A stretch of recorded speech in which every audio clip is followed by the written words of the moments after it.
name is Shashidhar Bhat. I am the creator of this platform for a Green One course. So the tagline is learning and earning simplified.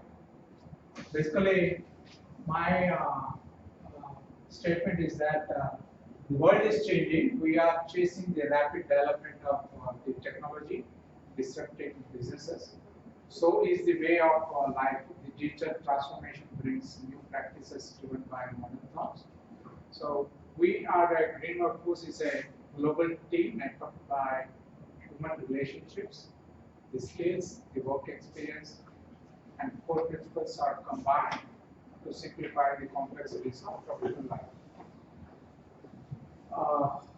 I am with the presentation what Dr. Bhat had shared in the morning, the presentation, to bring the credibility as a credential to that particular presentation.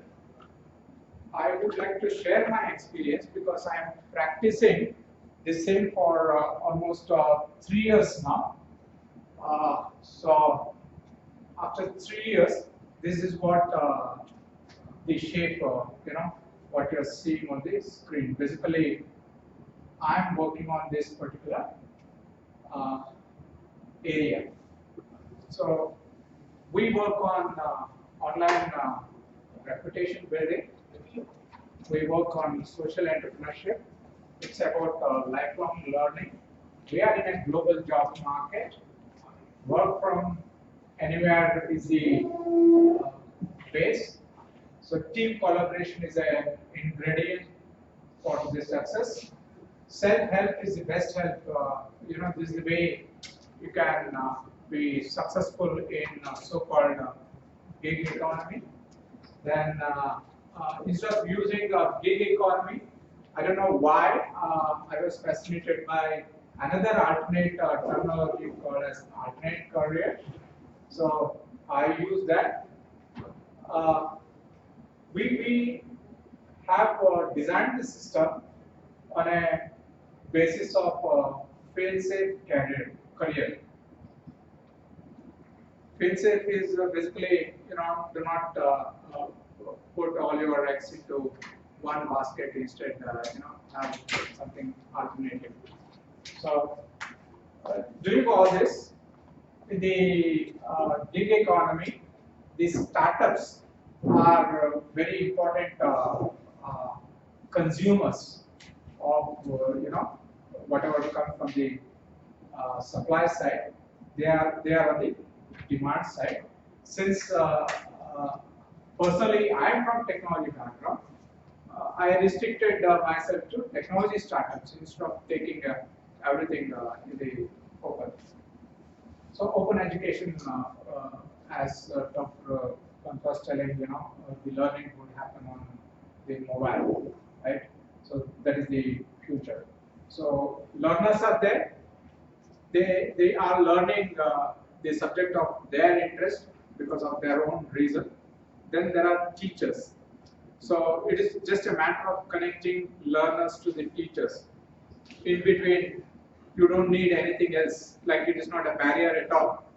You don't need a big campus. You don't need a concrete, infrastructure. You don't need 101 things. Instead, you have a, learner and the teacher. Just connect them. So, how to connect? The government thought in a specific way. The private educators, the religious leaders or community leaders have thought their own, model of connecting. And today, it is the technology which is driving basically to connect the learners into the teachers. That's what we need to understand from the open education space. So my experience is that bringing programs, I call this as programs because there are multiple projects in each area to address. So gig economy is working as a freelancer. If you want to work as a freelancer, basically you are depending upon your own individual strength. So the strength, when I call it as, it is your skill, the skill what you have acquired by academic efforts, by working experience, etc. Right? Then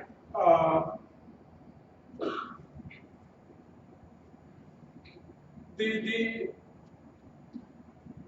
comfort or the familiarity of doing certain things, right? Basically, friend Anupam used the word passion, right? So the passion is built.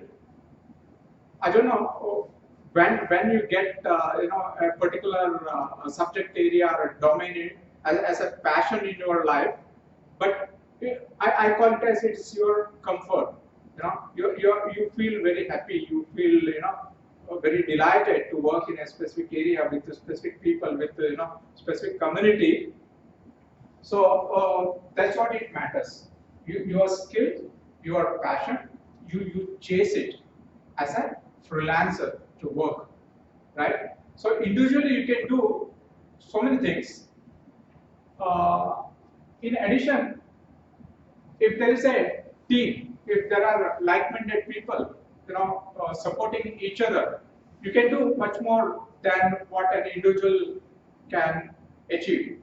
So, Green Workforce, I thought could be a virtual platform to bring freelancers on a system for collaboration, system for communication, system for joining together and catering to the needy. Who are the needy? So startups were there in since the whole world is moving up or it is being caught up with something called as a startup fever. Everybody is behind that. It is very good old legacy style of creating a business. Basically, there is nothing new. Instead, it's only the commercial hype using the word startup and the people entrepreneurship and the startups are basically growing together. Nothing new basically. It's the same thing in a different manner. Ultimately, all these businesses are created to solve certain problem. Now there could be hundreds of problems.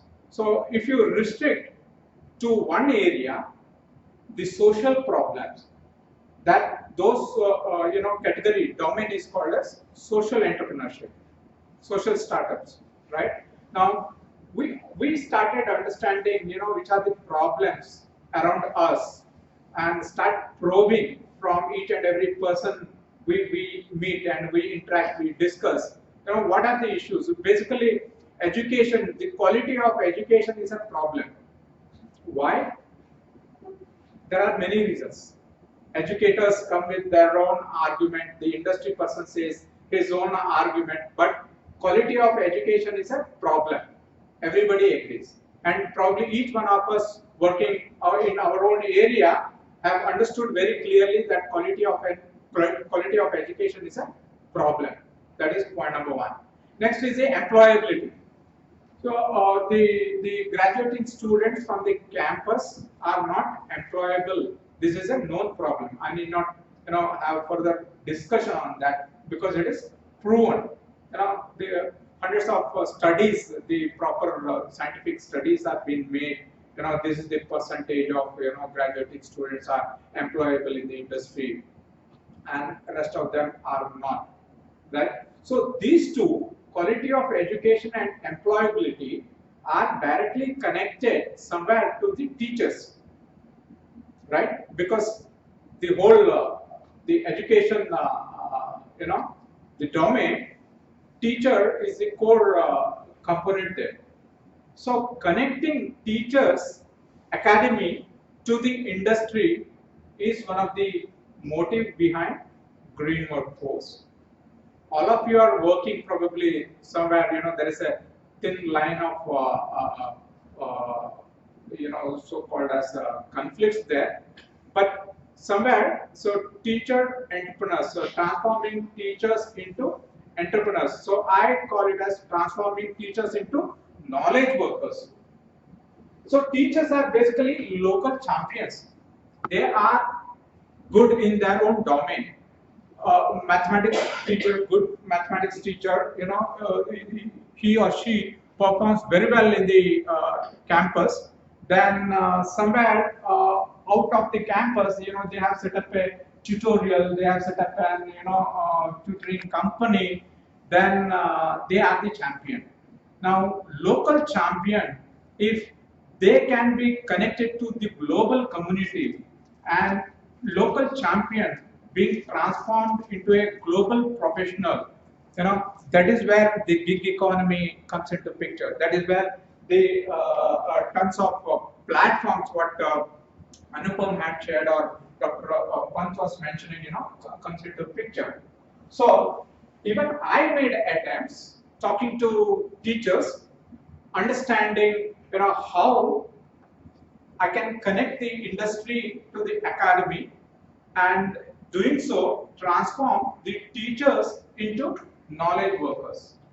So this was one particular point where my earlier speakers were talking that the sales and marketing.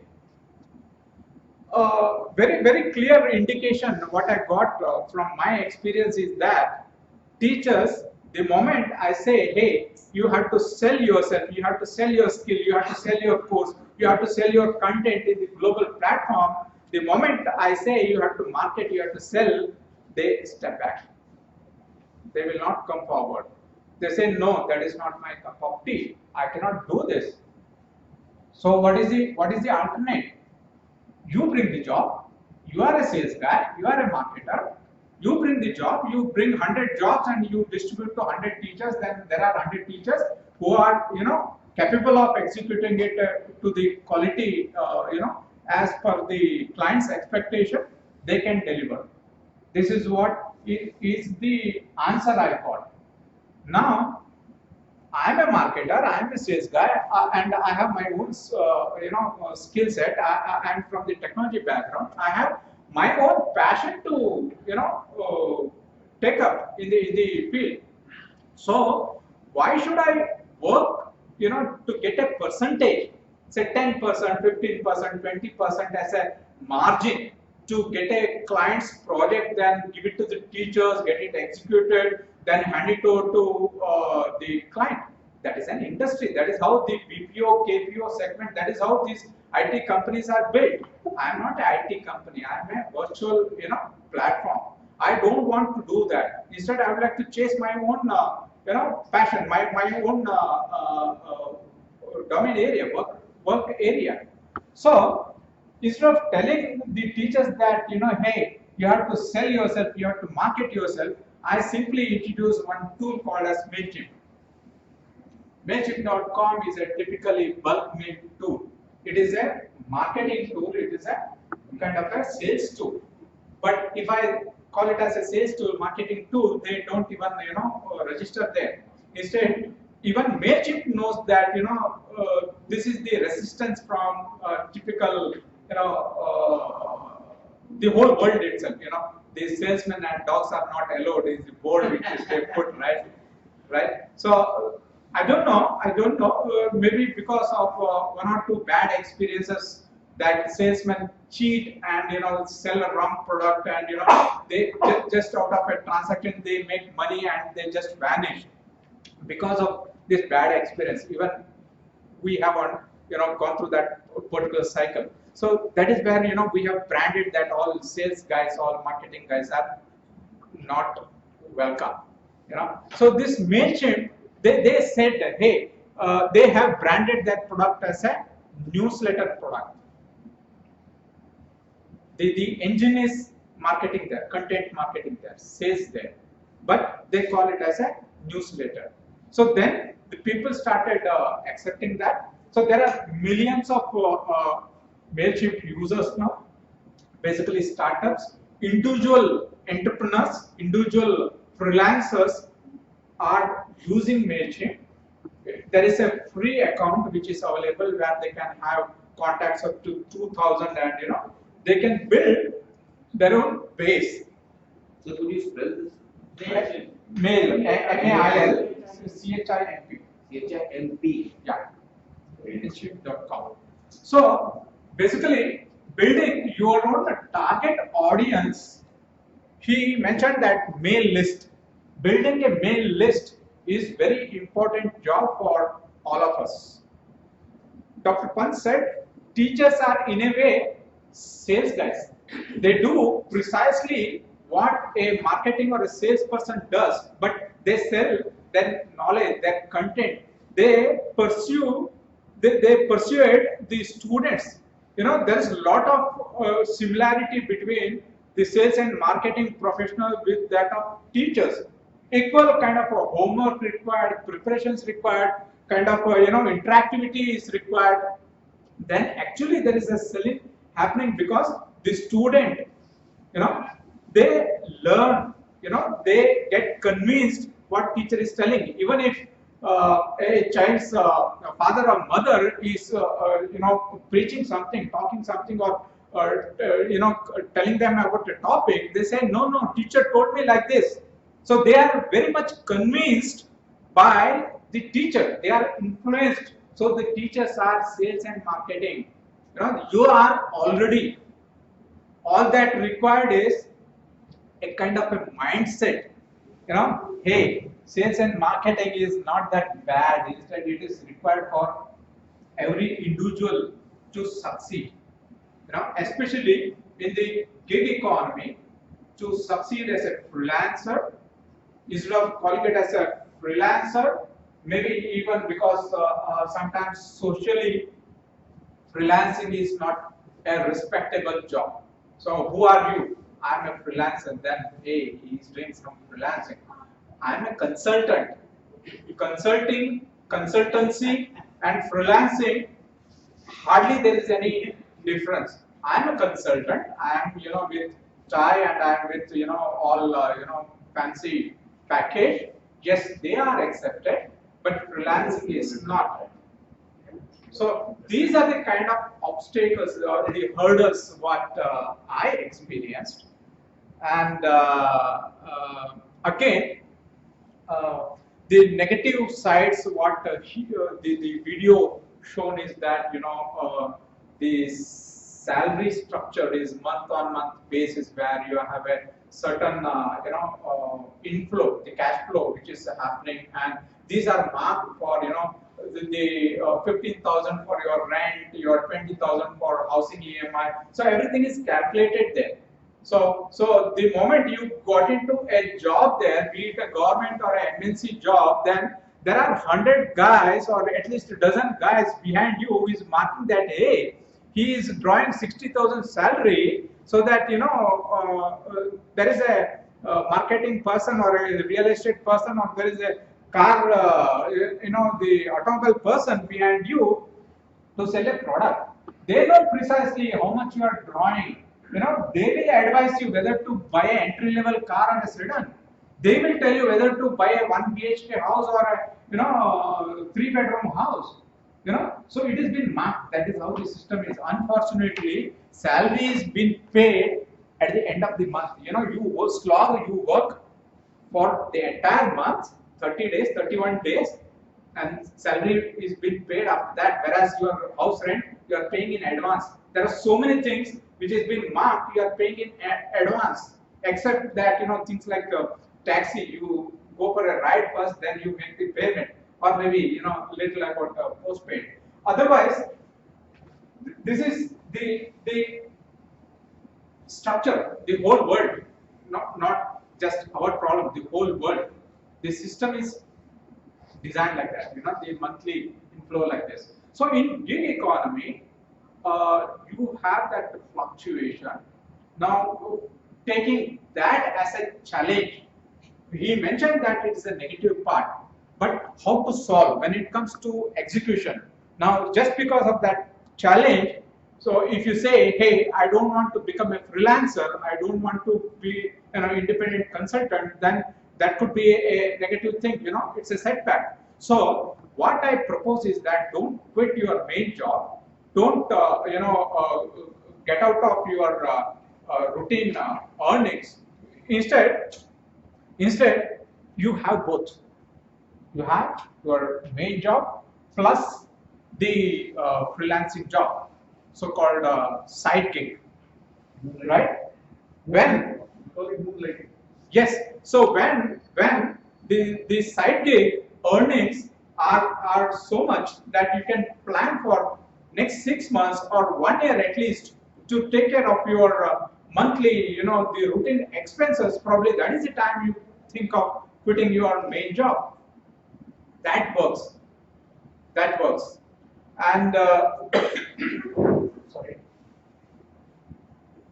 So these are the couple of things which I quickly run through, and instead of me talking all along, I wanted to take up each of these points, have an interactive session, because each one of you are bringing significant experience.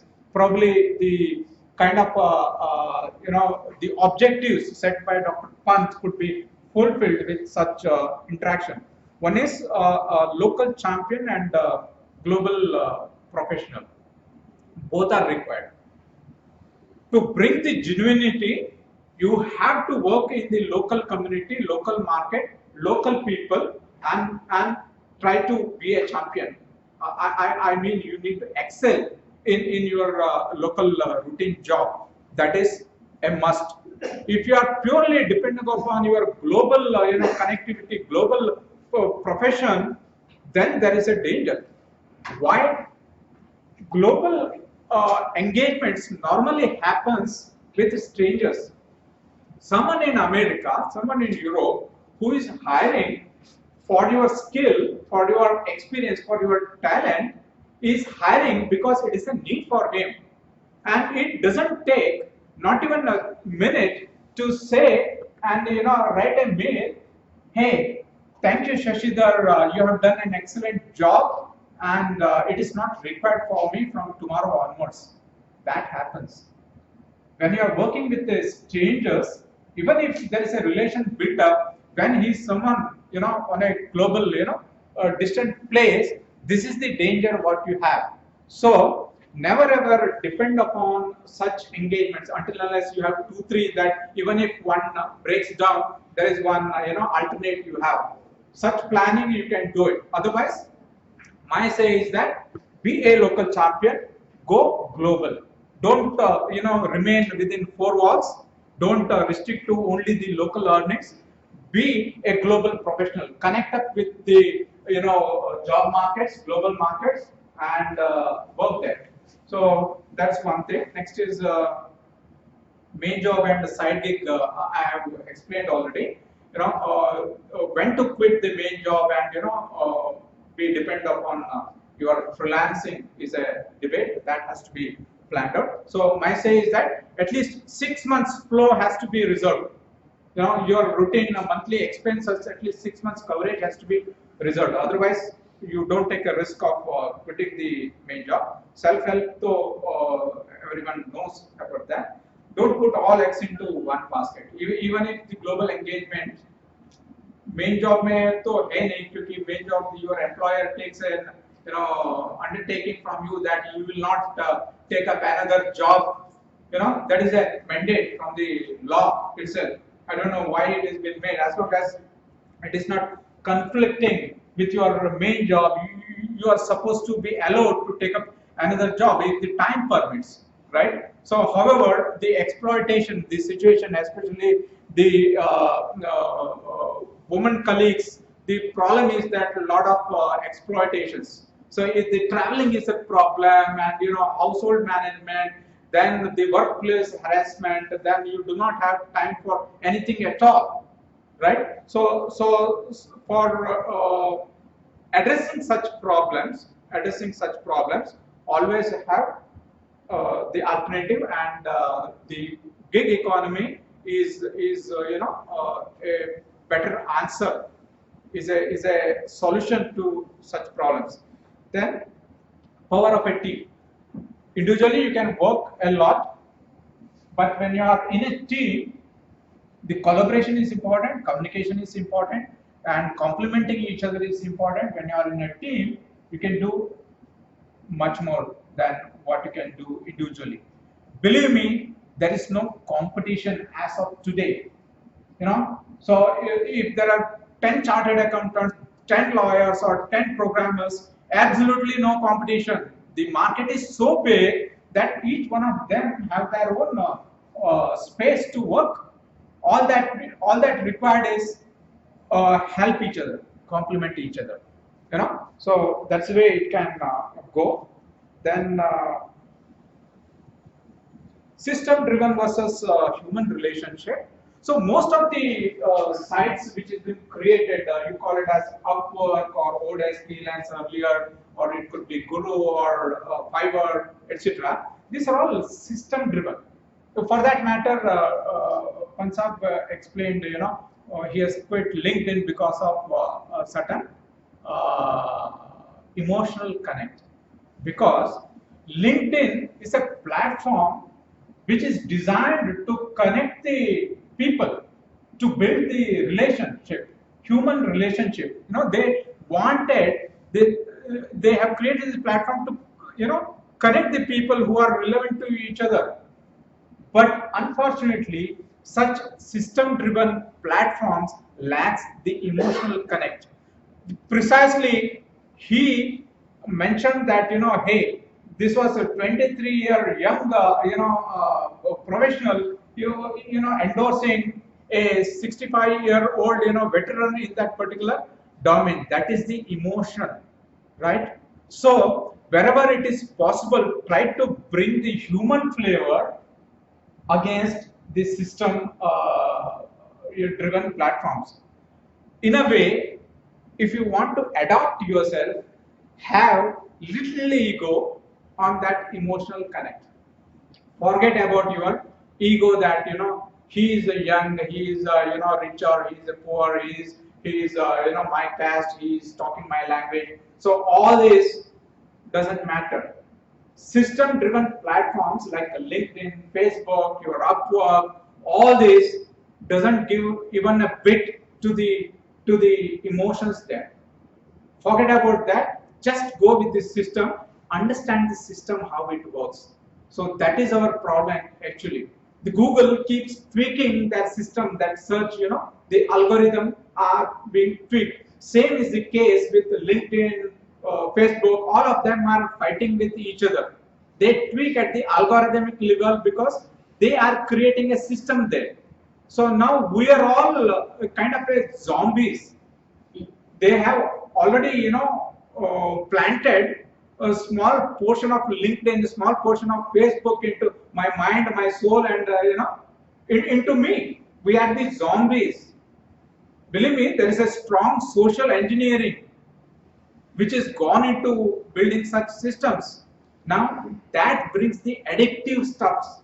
Why our children, given with a mobile or your tablet or anything, they are so addictive. They are very busy with you or without you. They are growing. They are learning from the digital era. Even if the teacher is not teaching, they are hooked on to Khan Academy. They are learning from all sort of MOOCs. They are cultivating that because the system is designed as an addictive stuff. So we, a matured, we are slightly above than those young generations. So we are into, kind of a independent working mode right now. So all that we need is to forget about our emotions, egos, and go with the system, understand how the system is built, and adapt to that. That is the point I wanted to highlight. So in my platform, LinkedIn is one critical, aspect I bring in. Why LinkedIn? Because I take the example of a Upwork. There is a client who is posting the job, and there is a contractor who wanted to execute the job.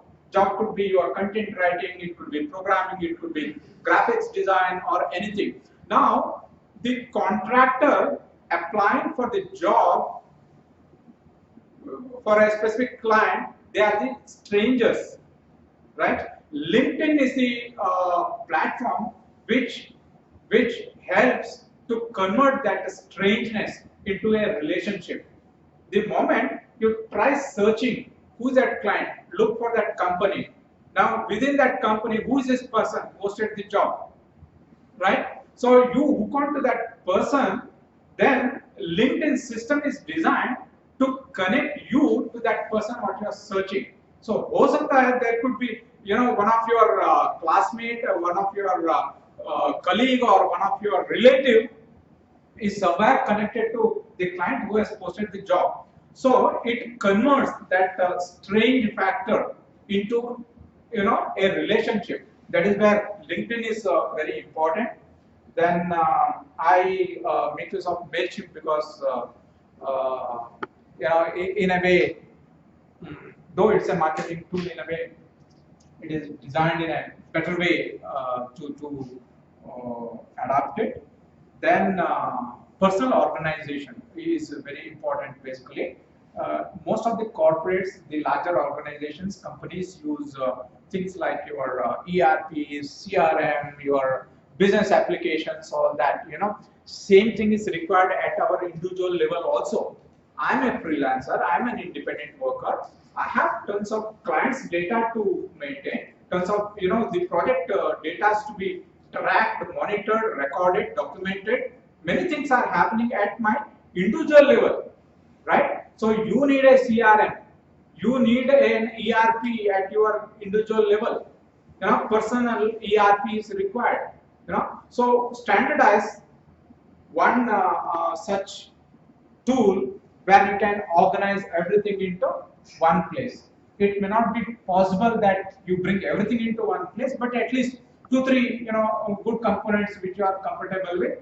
Try to use that. Of course, spreadsheet is one of the best things. There again, whether to use a Microsoft spreadsheet or a open source, or it could be a Google slide or a Google spreadsheet. There are different things.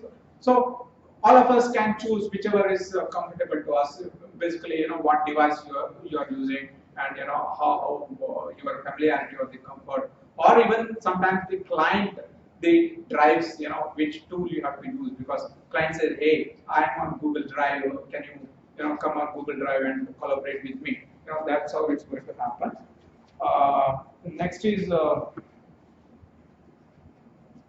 there are groups. Individually, when you are working, so many good things are told about creating a e-books, your courseware, your online tutoring, and all this. In all these systems, believe me, good people are there, genuine startups are there, genuine companies are there, but equal number of crooks are also there who are out there to cheat you. They are fly-by kind of professionals. They are there just to make money. One transaction on something and get out of it. It's easy in the cyber world than the real world to just vanish. You are midway. You are neither back at your place nor reach the destination. So that is going to happen. So how to differentiate? How to identify who is a crook, who is a genuine? And that brings a kind of a fear also. Many times it happened. Hey, I lost my money, and hey, I did work but I didn't get paid at all. So that vanished. So it happens. So don't ditch because of these fears or one or two bad experiences, because there are very good amount of jobs, creativity, genuinity is there in such gig economy.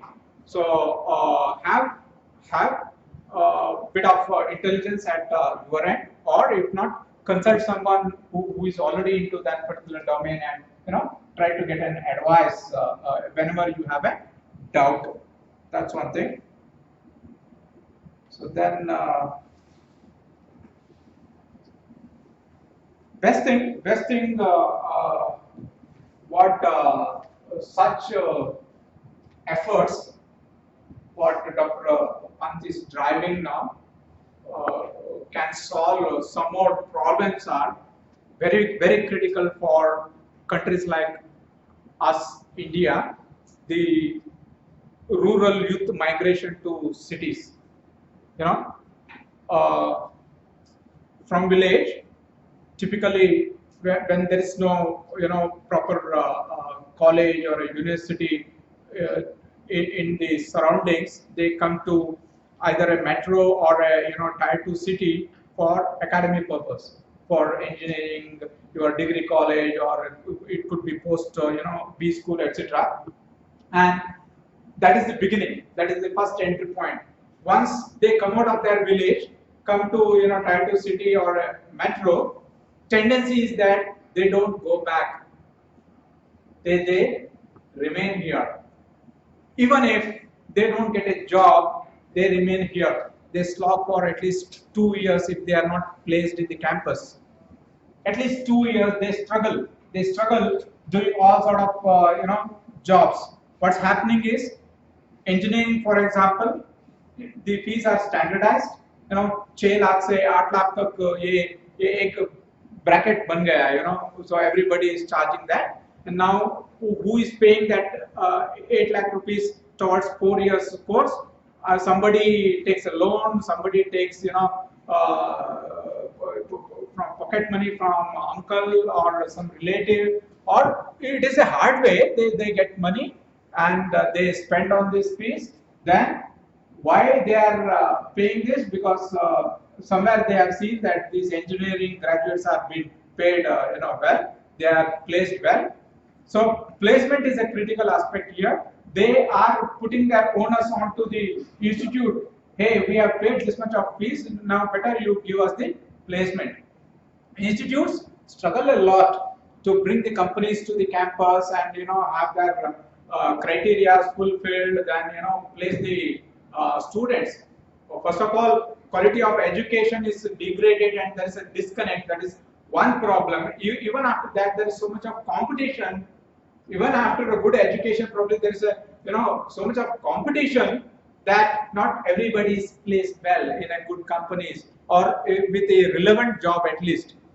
They are not. Instead, just because of the pressure, just because of the thrust, these engineering students are pushed to selling credit cards, your bank loans, your real estate, because they pay 5,000 more, 10,000 more than a technology startup. Technology startup offers 15,000 rupees as a starting salary, whereas India Bulls guy, he comes and says, hey, I'm offering 30,000 salary. What is the job? Job is selling residential projects, housing projects, right? So the youth from rural area comes to a city or a tier 2 city, right, or a metro, then studies there. He cannot go back to his village, his own place. Instead, he prefers to take up he takes up the real estate job, banking job, because he cannot get his own dream job. So his idea is that, hey, let me push time for 6 months, 1 year, somehow earn something and do some course, additional course, NIT, etc., and take it forward, right? So checking the rural youth migration is one thing. So next, last point is on the entrepreneurship, startups, entrepreneurs. The success ratio is only 7%, 8%, 10%. Right? So how to increase that success ratio? Just like employability, it is a 15%, 20% is the employability ratio. Same way with the entrepreneurs. Now, converting teachers into knowledge workers or the teacherpreneurs, it could be a value to the entrepreneurs to make them successful. That could be a contribution, because they need qualified. All teachers are minimum, postgraduates, right? They have come with a solid academic records at least. So if they are serving the startup to take up some job and deliver it, probably that could be an added value to the startups, and they can prolong a little more before shutting down their shop. So I'll just wind up by quickly showing my pages. So we work on industry connect jobs basically. Wherever it is possible, I find an opportunity to go to academy and connect the industry over there. Then I help in freelancing works. We advocate alternate career among aspiring career seekers, working professionals. So even the educated parenting mothers and veterans, these could be from defense or especially banks and all, voluntary retirement like bahar aate hain, what to do is a big question for them, and these are the things. Uh, so it's not me alone now. So my colleagues, friends were mentioning Africa. So I made a campaign that hey, we want to expand to the other potential countries taking the same concept. So the first guys who were in touch with me are from Africa. Of course, my model is that we build independent teams over there. So these are the people who are helping me from there. Then this is a network. Of course, there are many, but a couple of them, for strategic reasons, I've listed as my network. It's not necessarily that I'm a reseller or a partner or a distributor. So some of them, they don't even pay a single penny, but it's a strategic reason that they are on my network and I wanted to be with them. They wanted to be with me. So this is how my experiences. So I thank Dr. Pant, I thank Mr. Anupam to introduce this platform as well.